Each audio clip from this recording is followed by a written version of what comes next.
Hai, selamat datang kembali di Nonton Lagi Channel. Bagaimana nih kabar kalian? Semoga baik-baik saja ya. Di episode kali ini kita akan membahas Abang Saleh yang mengalami pengembangan karakter yang cukup mengguncangkan para netizen. Selama ini kita mengenal Abang Saleh sebagai lelaki yang sedikit feminim, namun belakangan dalam serial Upin Ipin, Abang Saleh ini dibuat lebih maskulin. Kira-kira kenapa ini bisa menjadi perdebatan netizen? Dan kira-kira kalian lebih suka Abang Saleh yang feminim atau yang maskulin? Oke, langsung aja kita bahas. Ini dia teori film lainnya, episode Abang Saleh Deep Analyzing. Bersiaplah.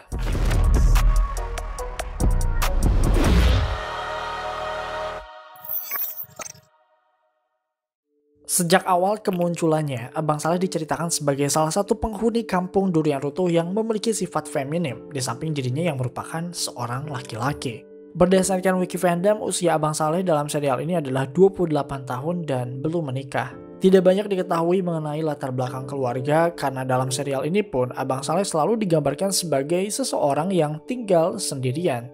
Dan cukup sukses ya, karena dalam salah satu episode Abang Saleh ini pernah diperlihatkan memiliki sebuah mobil dan laptop yang termasuk ke dalam barang-barang langka di kampung durian runtuh. Tidak heran sih dia punya banyak duit karena dia mengerjakan semua pekerjaan, baik yang halal maupun yang haram.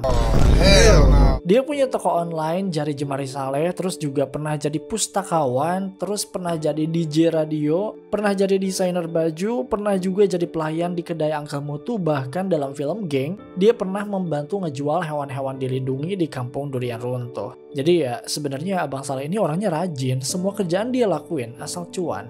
Dan hal inilah yang membuat karakter Abang Saleh menarik. Ternyata di balik perawakannya yang kecil dan memiliki sifat yang feminim, ternyata dia tetap bisa bertahan, melakukan apa yang dia mau dan bisa mengerjakan apapun.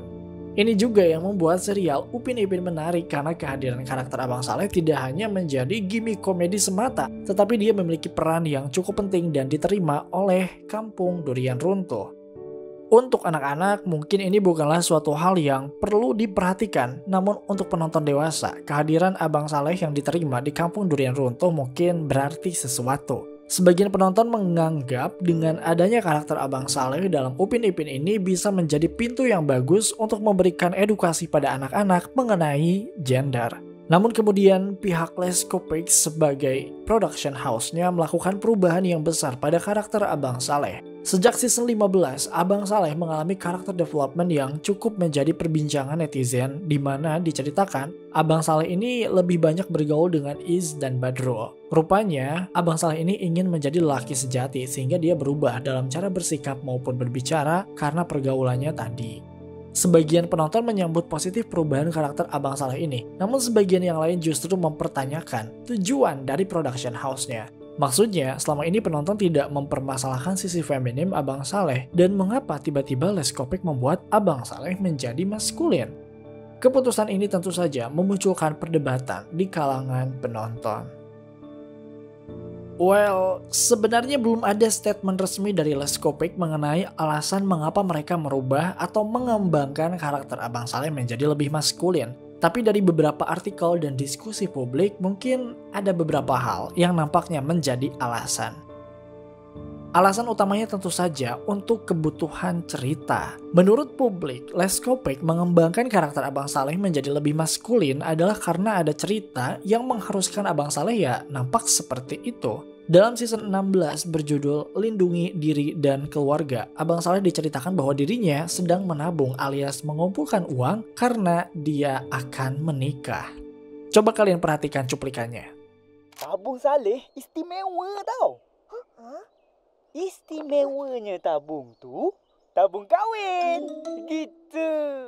Episode ini seolah menjawab pertanyaan penonton akan perubahan karakter Abang Saleh ini karena ternyata ya dia akan menikah. Ini dirasa masuk akal ya karena hakikat Abang Saleh sebagai laki-laki ya dipertegas oleh adanya plot cerita ini karena dia akan menikah. Namun kita juga nggak tahu ya apakah Abang Saleh ini benar-benar serius dengan perkataannya atau ini hanya omong kosong saja. Kalau benar ini bikin kita penasaran juga ya siapa wanita beruntung yang berhasil mendapatkan hati Abang Saleh.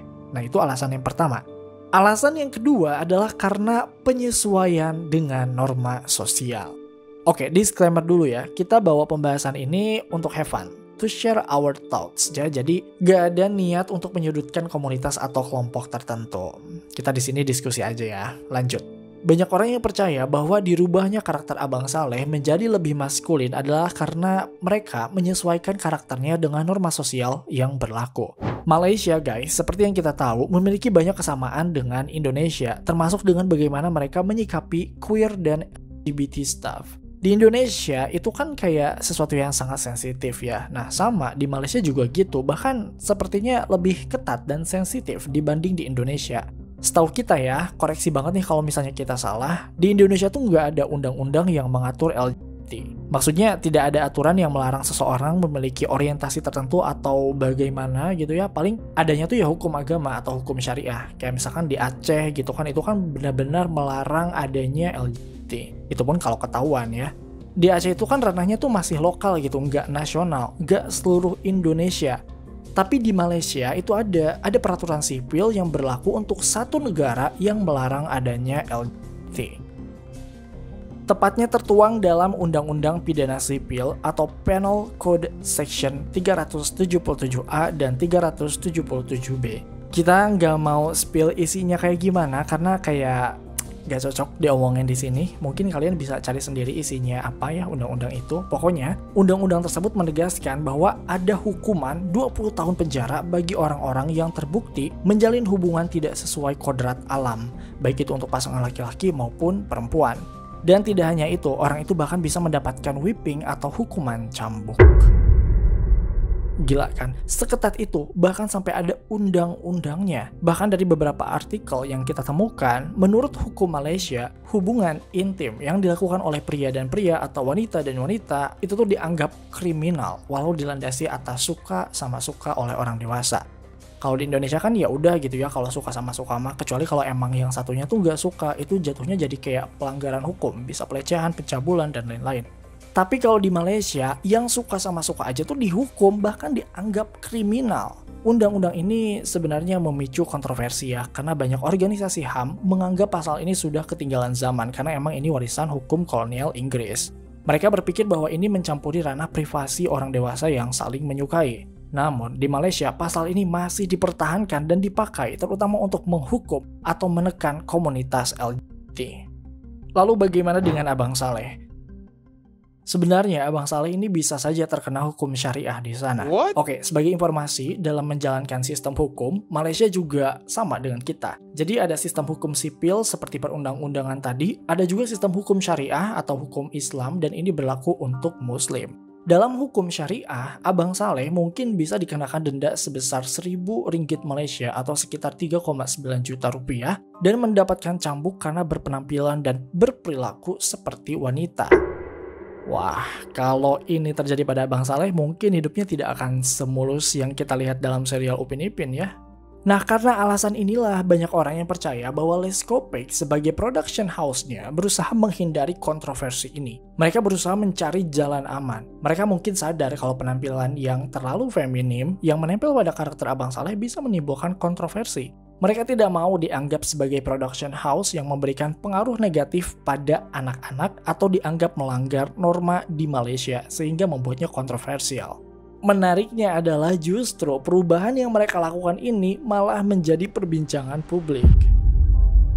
Bukan hanya mengenai gender, perubahan Abang Saleh ini juga menghilangkan stereotip yang selama ini menempel pada queer seperti Abang Saleh. Selama ini, karakter semacam Abang Saleh hanya dijadikan sebagai bahan lelucon dan bahkan disingkirkan. Dalam suatu cerita, biasanya ia hanya menjadi karakter sepintas saja. Namun, dalam serial Upin Ipin ini, Abang Saleh justru ditampilkan sebagai bagian yang wajar sehingga dirinya diterima di kampung durian runtuh. Ini bukan hanya sebuah gebrakan, tapi seolah memberitahu kita bahwa karakter seperti Abang Saleh itu juga bisa masuk di lingkungan apapun. Dan tentu saja, karena dia adalah makhluk hidup, dia memiliki hak untuk hidup, memiliki hak untuk melakukan apa yang dia inginkan. Di sisi lain, karakter Abang Saleh yang feminim itu juga diperlihatkan sebagai karakter yang serba bisa. Jika membicarakan masalah gender, karakter Abang Saleh juga menjadi perwakilan bagi mereka yang terlahir di dunia namun harus mengikuti aturan-aturan yang telah ada. Misalnya, sejak awal kita meyakini bahwa jika ada manusia yang terlahir sebagai laki-laki, maka dia harus kuat, berbadan atletis, lebih mengandalkan fisik daripada otak, berwatak keras, dan stereotip yang lain.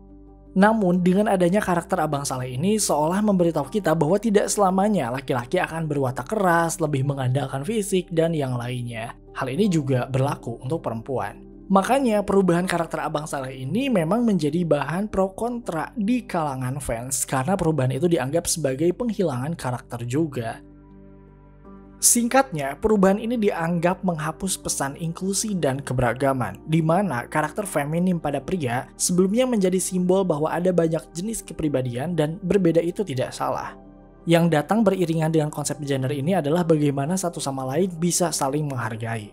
Lihat saja bagaimana orang-orang di kampung durian runtuh tetap menghargai Abang Saleh meskipun dia digambarkan sebagai laki-laki yang cerewet, suka panik dalam hal apapun, dan sangat ekspresif. Kehadirannya selalu mengundang tawa, namun dalam konteks dirinya yang tidak dijadikan sebagai bahan olok-olok atau lelucon, dan hal ini bagi sebagian penonton penting untuk diajarkan pada anak-anak. Di Indonesia sendiri, penggambaran karakter queer dalam dunia audiovisual mengalami dinamika yang sangat rumit dan tentu saja ini dipengaruhi oleh kondisi politik yang terjadi. Sebelum tahun 98, karakter queer selalu digambarkan sebagai bahan lelucon. Dia dianggap sebagai karakter yang aneh dan menjadi punchline untuk komika. Mereka hanya dianggap sebagai bahan untuk tertawa. Namun, setelah tahun 98, yang kita tahu itu adalah masa reformasi, semuanya berubah. Lengsernya Pak Soeharto bukan hanya mempengaruhi kondisi politik, namun menyebar ke segala hal, termasuk dunia audiovisual, khususnya film. Selama lebih dari 3 dekade saat periode Orde Baru, film Indonesia diawasi oleh lembaga sensor yang sangat ketat. Mereka tidak akan meloloskan film yang memiliki tema dan itu tidak akan pernah lolos. Namun tahun 98 menjadi tahun di mana para filmmaker memiliki kebebasan yang luar biasa untuk mengekspresikan apa yang ada dalam pemikiran mereka.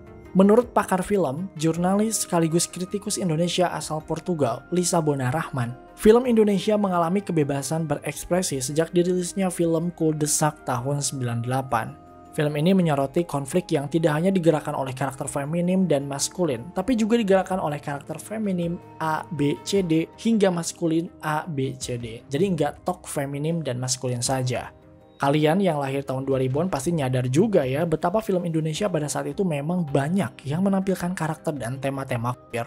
Seperti Arisan, Berbagi Suami, Tentang Dia, The Butterfly, Madam X, Lovely Man, dan masih banyak lagi. Film Indonesia beragam, namun keragaman itu berhenti setelah tahun 2010 di mana banyak organisasi masyarakat yang mulai aware akan banyaknya komunitas yang menurut pandangan mereka dianggap sebagai sebuah penyimpangan yang tidak sesuai dengan hukum syariah atau norma sosial yang berlaku.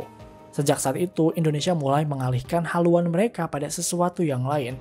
Banyak demo yang dilakukan untuk menolak komunitas-komunitas tersebut dan ini tentu saja berdampak pada berkurangnya perilisan film bertema-tema tersebut.